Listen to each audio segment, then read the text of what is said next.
हरि ओम. योगदास जय गणेश जोशी यांनी निरूपण केलेला ज्ञानेश्वर माऊलींचा हरिपाठ अभंग 18वा, ओवी क्रमांक 74.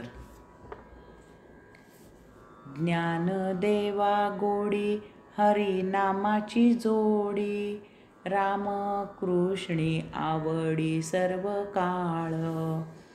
ज्ञानदेवा गोडी हरिनामाची जोडी, रामकृष्णी आवडी सर्व काळ.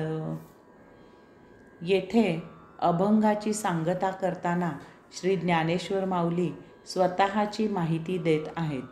ते सांगतात की ज्ञानदेवा गोडी हरिनामाची जोडी. त्यांना स्वतःला केवळ हरिनामाचीच निवड, आवड आणि सवड आहे. त्यांना हरिनाम अगदी मनापासून गोडीने घ्यायला आवडते. हरिनाम घेताना एका नामोच्चाराने दुसरे आणि दुसऱ्याने तिसरे, मग तिसऱ्याने चौथे असे जोडत जोडत हरिनाम घेतले गेले पाहिजे. न थांबता अखंड हरिनामाची जपमाळ सुरूच असली पाहिजे. काम करताना, काम करत नसू तेव्हा असे हरिनाम सतत घेतले गेले पाहिजे. हरिनाम गोडीने घ्यायला पाहिजे. नाईलाजाने काही लभ्यांश पाहिजे म्हणून, काही फायदा व्हावा म्हणून, काही मिळावे म्हणून हरिनाम घेणे हे हरिनाम घेणे मुळीच नाही. त्याची मुळातच आवड निर्माण झाली पाहिजे. श्री ज्ञानेश्वर माऊली पुढे सांगतात की रामकृष्णी आवडी सर्व काळ.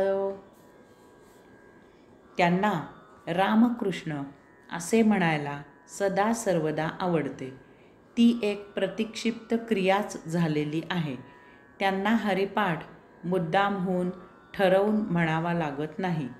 त्यांचे नामस्मरण एका बाजूला सदा सर्वदा सुरूच असते. पायाला ठेच लागली, त्याची मस्तकात कळ गेली की देवा रे देवा अशी श्रीहरीची आठवण येते. परंतु काही चांगले घडले की ते स्वतःच्या कर्तृत्वाने, स्वतःच्या पराक्रमाने, स्वतःच्या बुद्धी सामर्थ्याने घडले असे वाटते. त्यावेळी परमात्म्याची आठवण येत नाही. काही संकट आले की परमात्म्याची आठवण येते. त्यावेळी देवाचा धावा केला जातो. देवा, मला या संकटातून सोडव अशी त्याची करुणा भाकायला सुरुवात होते. परंतु मौज मजा मारताना, चैन करताना, भौतिक भोग उपभोगताना, वस्तू जगताचा आस्वाद घेताना त्या परमात्म्याची आठवण येत नाही. अशा वेळीही त्या परमात्म्याची आठवण असावी. म्हणजे अशा वेळी नको ते सौख्य घेतले जाणार नाही. सर्व काळी परमात्मा आठवावा. हरिमुखे म्हणा, हरिमुखे म्हणा, हरिमुखे म्हणा, हरिमुखे म्हणा. हरि ओम.